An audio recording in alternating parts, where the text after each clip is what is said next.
Good morning, ladies and gentlemen.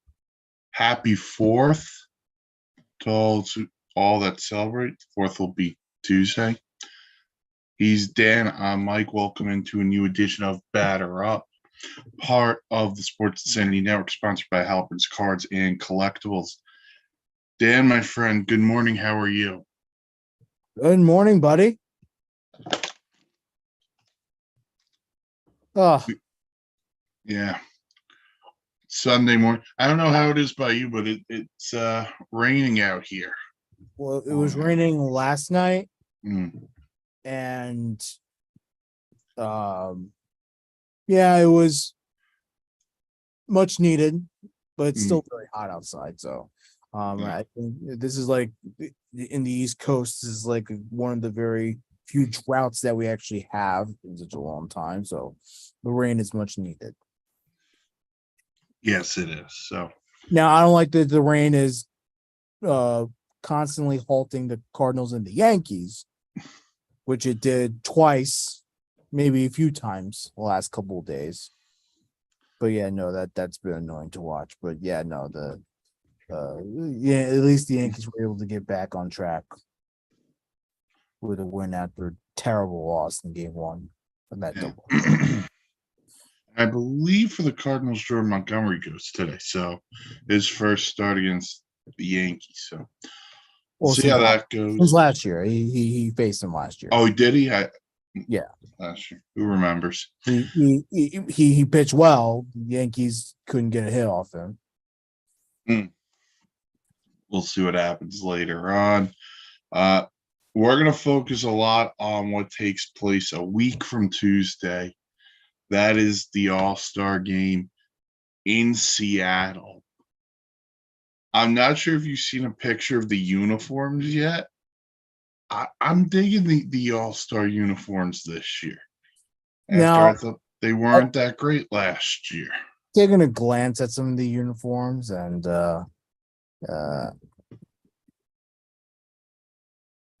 not lying to you, having the Seattle logo on there. Well, what I mean, the color schemes and everything. It's pretty nice. Yeah, it's actually pretty nice. I gotta tell you, I think the Mariners have one of the best uniform combinations in all of baseball, but more on that later. So the Derby next Monday, we'll talk about that as well, because certain guys have already announced they're participating. But we will start with the All-Star game, and the starters were revealed late last week. The catcher for the National League will be Sean Murphy of the Braves. In the American League, it'll be Jonah Heim from the Texas Rangers. First base in the National League, not really a surprise. It's Freddie Freeman making his 4th All-Star appearance. In the American League, it'll be Yandy Diaz of the Rays. Second base in the National League, I really thought I was going to have to yell and scream at people about this, but they got it right. Luis Arraez of the Marlins, second baseman, National League. American League, it'll be Marcus Semien of the Rangers. Third base, Nolan Arenado in the National League, and Josh Young in the American League. Shortstops, Orlando Arcia of the Braves in the NL, Corey Seager in the AL. Actually, a little surprised Corey Seager's making his first All-Star game. I would have thought there was no way that's true, but he's in. The DHs, National League, J.D. Martinez. And I really shouldn't have to tell you the American League DH, because if you don't know that Shohei Ohtani's the DH for the American League, I don't know what to tell you. Exactly. The National League outfield will line up Ronald Acuna Jr., Mookie Betts, and Corbin Carroll of the Arizona Diamondbacks. In the American League, Mike Trout, Randy Arozarena, and Dan's guy, Aaron Judge, who will not play due to his injury. But But this counts as an all. those are your all stars. Mhm. It usually counts as an all-star thing, right? It counts as an appearance, yeah, Okay. but he won't play. He So won't play because he has a toe ligament that the Yankees are refusing to give more information about and refusing to just admit that the season is over for him and that he needs to chill out until 2024. but anything stand out? The All Star game starters. The one that stood out to me, and he's had a terrific year, it's Corbin Carroll. Mm-hmm. To me, not only has been a good glove in the outfield, but his hitting is absolutely tremendous. 292, close to 20 home runs before the All-Star break. I mean, this is literally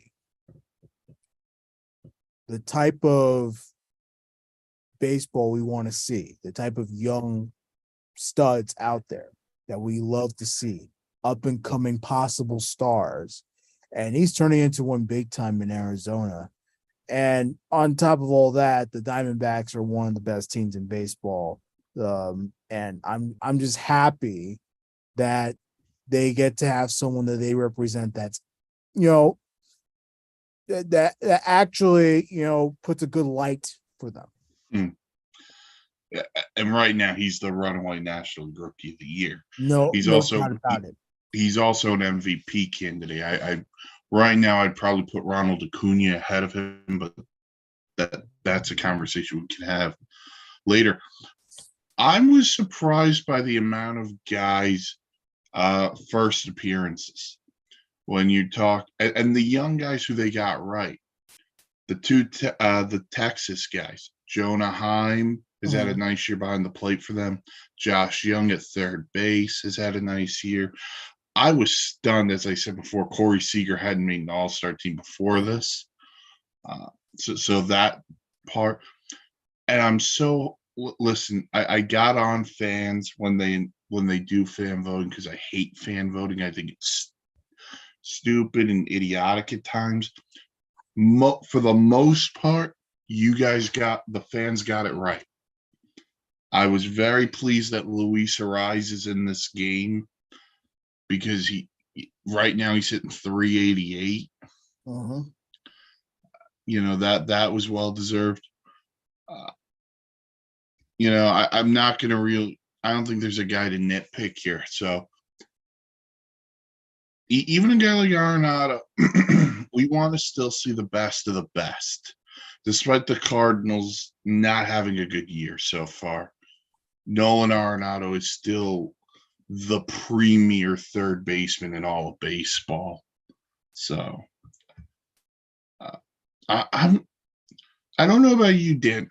I still baseball is the one all-star game I still really enjoy. I mean, I enjoy it too because you get to see the game's best, like truly the game's best. Mm-hmm. And usually with the All-Star game, they just have fun and they enjoy it. Fans enjoys it, and it's all good fun and just a great time. And it's gonna be an awesome time in Seattle. Seattle, the city that absolutely deserves what it's getting. So good for them that they are finally pretty much on the map in terms of everything, baseball. So yeah, no, I do enjoy the MLB All-Star game. Well over the NBA All-Star game, well over the Pro Bowl. NHL All-Star game is a close second to me because of their style. But to me, I feel like MLB, it's like tradition. There's nothing like it. And nothing beats tradition. And that's why I still enjoy it. I love the first time guys. I still love the guys who go for the 10th, 11th time and they still take it as a badge of honor. That's why I think these games are so cool. Yeah, and I saw that Freddie Freeman is there too. Mhm. Dodgers. You already mentioned him. Um, it's crazy to think about it, but I did not know this. He's the first Dodger first baseman to start an All-Star game since Steve Garvey. Is that true? Yeah, the MLB.com has that. So that I mean that's to me at least that's obviously we know Steve Garvey was one of the greats, one of the Dodger greats. Mhm. So for Freddie Freeman to follow in that footstep is pretty cool, in my opinion. Yeah, it's very cool. Uh, that you know what? Reading that now, you're right. It's kind of surprising because I would have thought those years Adrian Gonzalez was there, Yeah, he would have gotten a start. or someone from the but we keep forgetting a lot of the great Dodgers of the past 20 30 years, approaching 40 years now. A Mhm. lot of those great players, they weren't first basemen. Like No, maybe that you have ran into a couple of first basemen that were power hitters or did put the ball in play, but the best of the best, either outfield or middle infield, catchers, pitchers, like it's weird thing about it. it kind of is because you're talking about one of the iconic franchises in all of baseball. So uh, that's very that you're right. That stat is very very interesting. So the night before the All Star game, we have the Home Run Derby. Oh. We have had some participants announced for the Home Run Derby. They include last year's winner, Julio Rodriguez, the hometown guy. Mm-hmm. Vladimir Guerrero Jr. has declared. Mm-hmm. Mookie Betts has declared. And I believe Randy Arozarena of the Rays has declared as well that he'll be a part of the Derby. I'm going to say this. It may not be the most epic home run derby right now, but it's got the most swag to it that you can imagine right now. Well, we need these type of players. We need the Mhm. Betts. We need Randy Rosarena. We need Vladdy. We need Julio Rodriguez. Let's be real. If Shohei wasn't the best player in baseball, he'd probably do it. If Aaron Judge wasn't injured, he'd probably do it again, even though he said he would never do it again. But yeah, no, like this Derby's all about star power. Mhm. And you can't get any better with star power than this lineup here. Now we can always add to it because there's I think there's 8 spots. so we're waiting to see how many more of those spots will get filled. But I think that this Derby needs a lot of star power, and it's great for the game that it's going to feature one of the best power hitters in baseball. Like, because there'd be times where there would be home run derbies where these people would hit home runs, but they weren't like true power hitters, and the derbies were boring. Or you had no idea who the guy was entering the derby, you know. I think the other part is the derby is like the slam dunk contest for the NBA. It's the I know the NBA has a whole night, but the derby is just so special. You need to make it matter. And when you have guys, Mookie Betts is a top 5 player in the game. Vlad Jr. is probably in the Vlad Jr. and Julio Rodriguez are probably in the top 20 to 25. Randy Rosarena is in the top 50, probably.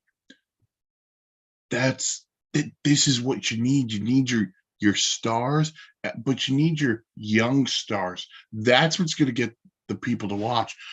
People want to watch Mookie Betts hit homers. People want to watch Vlad Jr. hit homers.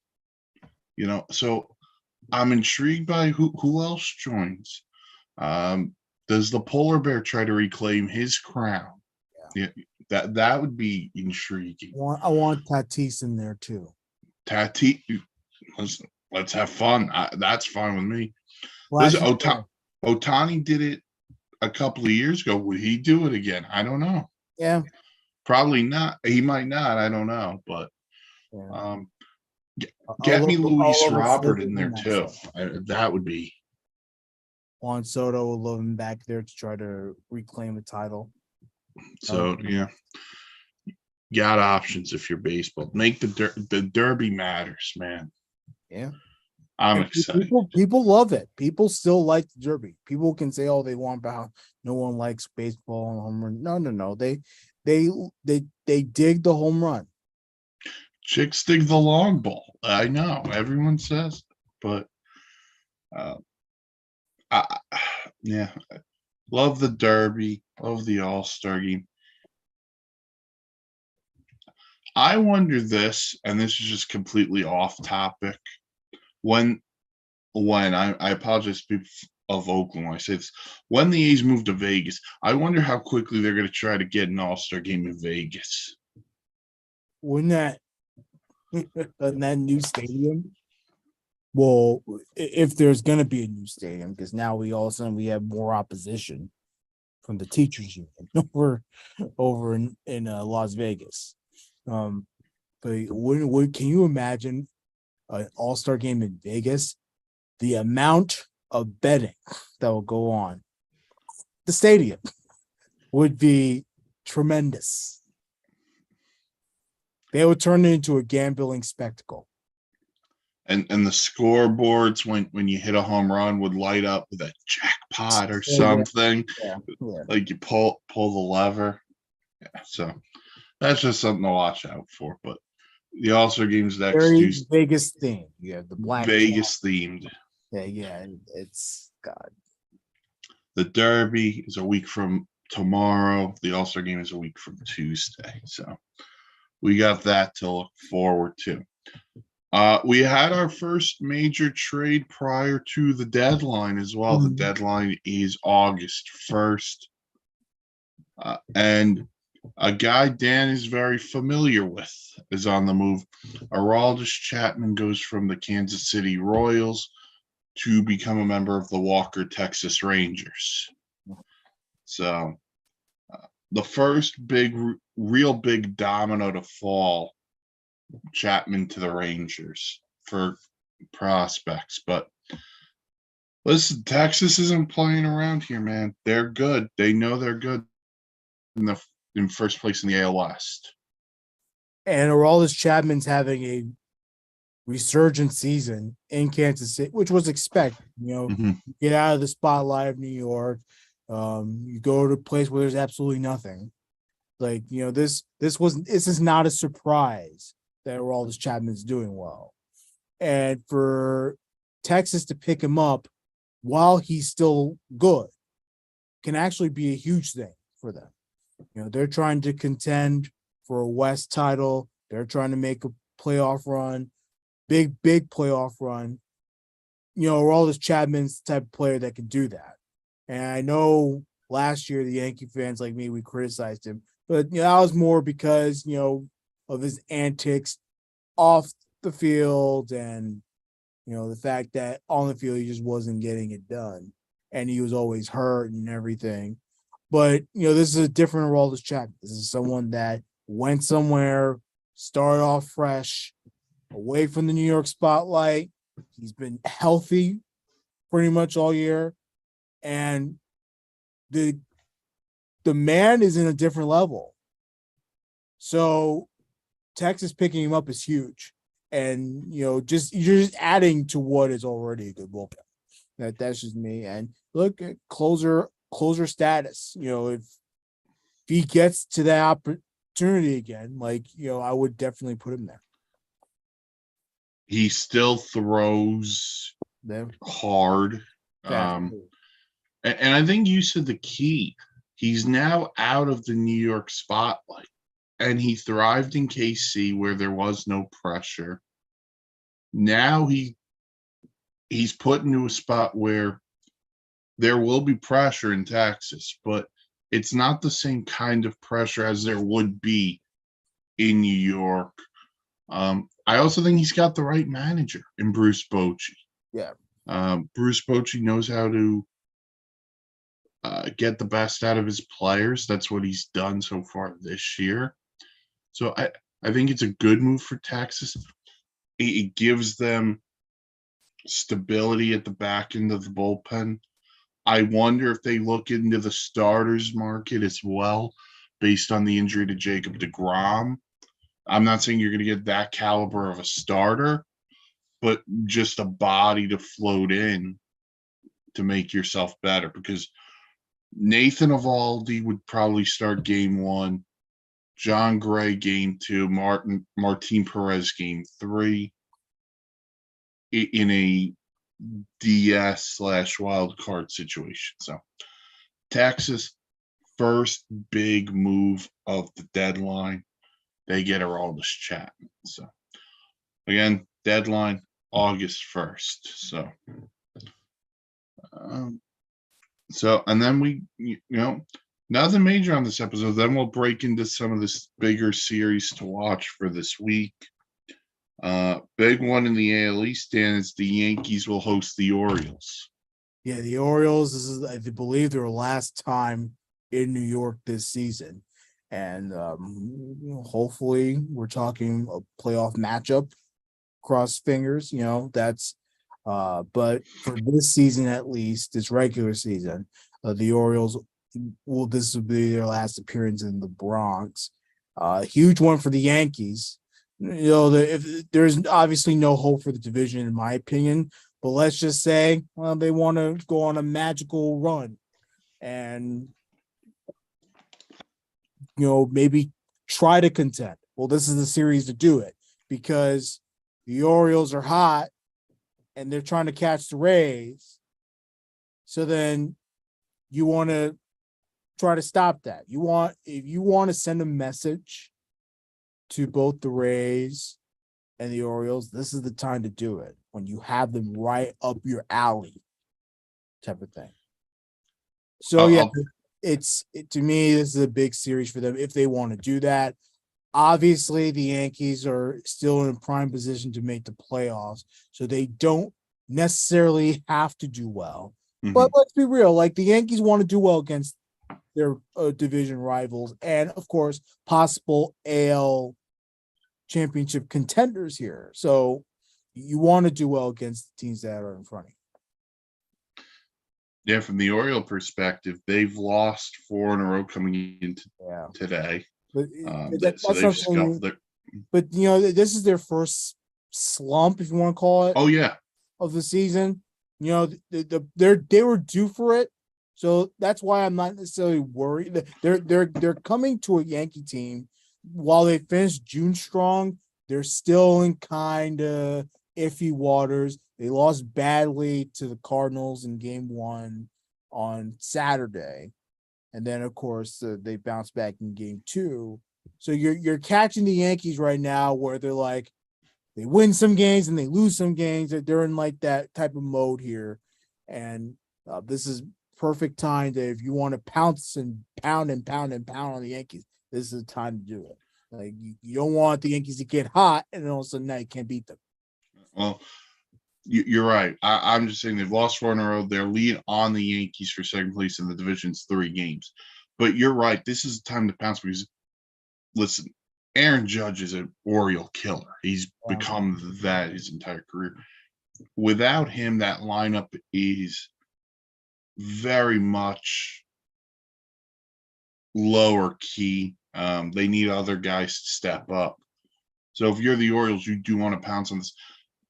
I just think if you're the Orioles, this is about getting positive. Mm-hmm. The whole first half has been positive, but you got to get positive before the break. Yeah. Because if this continues to slumber, young team, that they played really well, and I'm not going to criticize them at all. They just need to figure out who they are. And that's the thing that I'm kind of worried about with this young team is how can they handle a slump this bad? Yeah.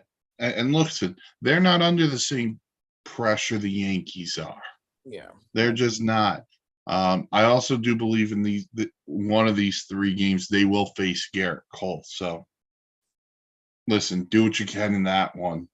If you take the other two, everyone will be happy in Birdland. So you got the Orioles and the Yankees. You got 2008 World Series rematch when the Phillies go to Tampa to play the Rays. The Phillies are playing way better than they were earlier in the year. Good baseball. Yeah. A lot of that has to do. Trey Turner's played well. Nick Castellanos has had a nice bounce back year after he was dreadful last year. Uh, this is one of two teams I think in the National League you have to be aware of in the second half. The Phillies. I'm not saying they're going to overtake the Braves, but they to me are one of the more dangerous teams in the National League in the second half. All of a sudden the Marlins and the Phillies are right there, right near each other. Something that, the Marlins probably didn't think was going to be close. But then again, it's the Phillies. This is a team that went to the World Series last season. So it's not that surprising. And then, the player that we expected to get on a hot start and stay hot was Trey Turner. Mm-hmm. That has not necessarily happened. He got out to a slow start, and which was hurting Philly because they were not winning a lot of games.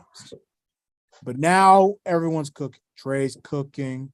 You said Castellanos, by far some of the best baseball I've seen, probably since he was in Detroit.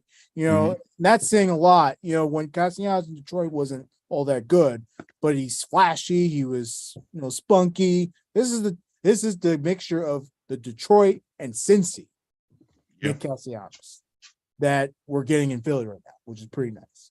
Schwarber is hitting for power again. That's been pretty nice to see. Yeah, and then the pitching's coming together. And the one name we didn't mention is Bryce Harper. Yeah. And by the way, at some point Bryce Harper's gonna go bonkers. So, well, and of course that's no surprise because we know Bryce Harper. He is one of the best players in the game, so we know he will find whatever.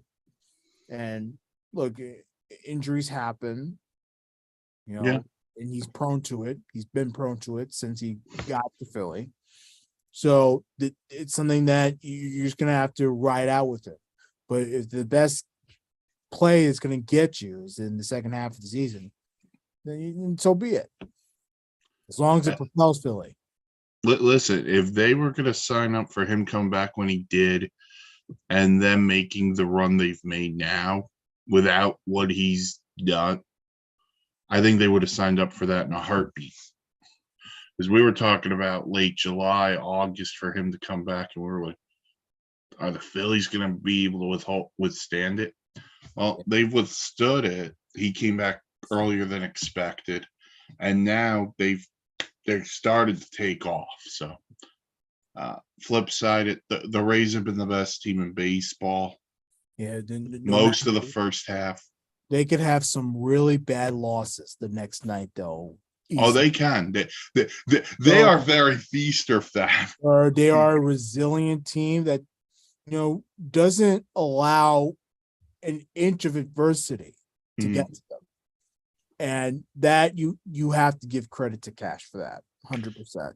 Yeah, they're ready to go every night. They have an identity. They know who they are, and they're damn talented.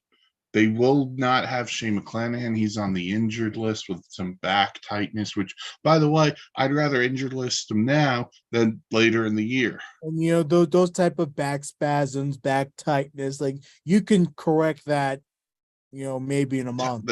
The time off is fine. So he'll get his massages, he'll get his, day in paradise, and he'll do whatever treatments, and he'll be good to go. August and throughout the playoff run, they'll be fine. Yeah, so you got the Phillies and the Rays. Another interleague matchup in the West. You got the Mariners and the Giants. Mm-hmm.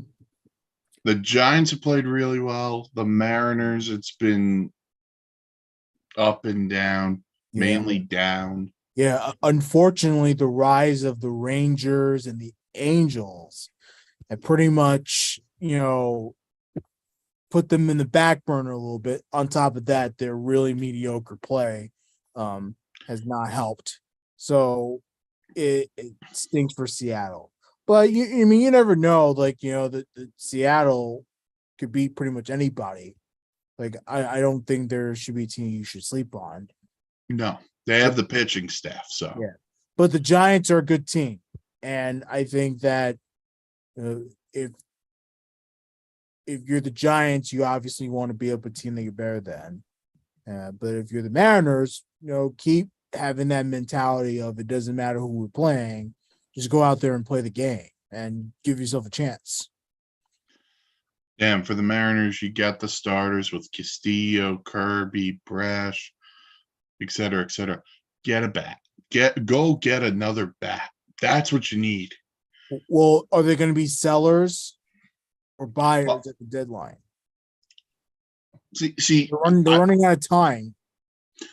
so I think they're in an interesting spot because I would, if I'm them, I would buy, but I would buy futures as opposed to like just rental. So if you're going to get a bat, it has to be a bat with multiple years left, not just Or at 1 least, year. a 1 year that's left on the contract with the possibility of extending it during the offseason. So, Exactly. That would be the kind of guy I would look for if I'm them. or even pick up some power bat that has arbitration rights. I mean, Yeah, that'd be fine too if that's what they could figure out what they're gonna do. That's what they need. They need one for me. They need one more impact bat in that lineup because Julio Rodriguez, Teoscar Hernandez, good players. Suarez, I think, is a little bit too reliant on the home run, but he's a good player. Ty France, a little inconsistent. Kalenic has had a nice start, but he's been up and down. They need a guy who could help steady them in the middle of that lineup. Yeah, the Cal Raleighs of the world. It's just not going to get the job done. Yeah, it's right. They got the job done last year. Yeah, but last year a lot of teams played mediocre baseball last year. Oh yeah, 100%. I don't want to say they overachieved, but I think they caught a lot of teams off guard last year. To be fair to the Mariners, I think the Mariners had a good season last year. Mm-hmm. They deserved every part of that playoff appearance.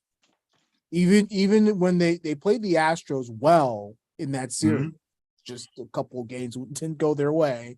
Robbie Ray to Yordan Alvarez, just not right. Yeah, it's like a game of inches sometimes, If that ball was thrown maybe a little bit off the plate, you never know. That could be a grounder, that could be a fly ball. But yeah. So I think the Mariners they're in an interesting spot, but they're running out of time. They very much are. They need to improve now. And but clock's ticking. All right. We have the Pirates going to LA to take on the Dodgers. The Pirates have kind of fallen off a bit after their good start, but they did take 2 of 3 from the Dodgers in Pittsburgh in April. So the Pirates, unfortunately, they came back down to earth a little bit. Yeah, they had to walk the plank. Yeah, unfortunately. Yeah, but no. Look, I think the Dodgers. Talk about a team that's overrated. I think Dodgers overrated. They're that good. I think, if I'm being honest with you, I think the Diamondbacks are the more complete team. And I know I'm just talking out my ass right now, but I just don't feel like the Dodgers are as good as they say they are, or as good as what their record shows. So this could be more of a trap series for them if they don't play right. They've done a lot with what they've had to overcome with injuries and stuff. I still think they can use another starting pitcher to complement Arias, who just came back. Yes. We don't know when Dustin May's supposed to come back. By the way, how about the year Clayton Kershaw's having? So I still think they need another starter. offensively, they're going to do their thing. They're too many stars with Freddie Freeman, Mookie, Will Smith, Max Muncy. They're just too good to be held down offensively. But when you're talking the spectacle of the National League, I kind of think you're right, because I do think there are teams that are better than them.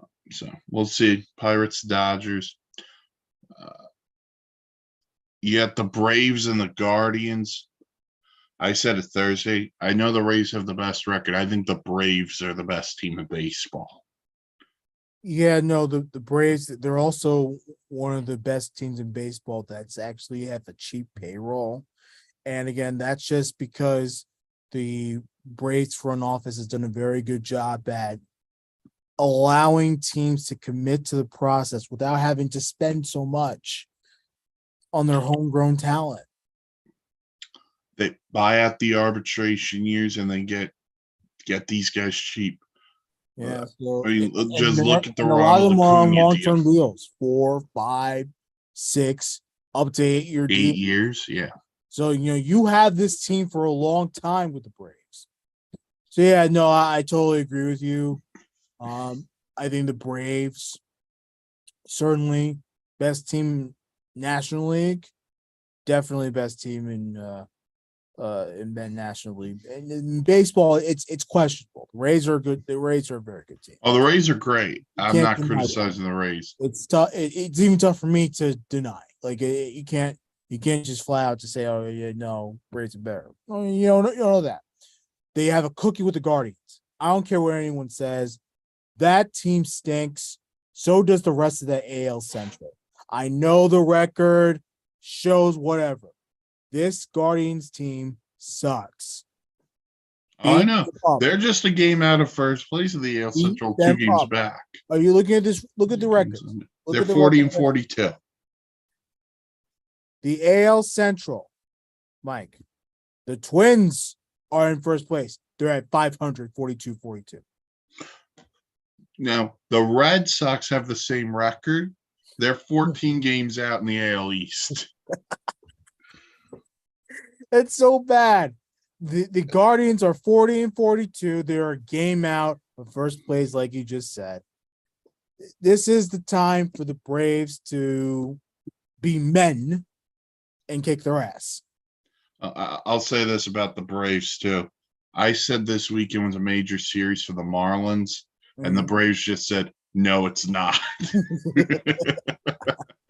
And the Marlins are doing well this year, so. You got the Angels and the Padres. Listen, you don't have to talk about the series. Just think of the power. Ohtani, Trout, Tatis, Machado. It doesn't get better than that. That's popcorn worthy. Now, the question really is, what's the pitching going to look like? We know what the hitting's going to look like. There's going to be a lot of home runs, a lot of runs coming in. What's the pitching going to look like? Who's going to hold it down for the Padres? Who's going to hold it down for the Angels?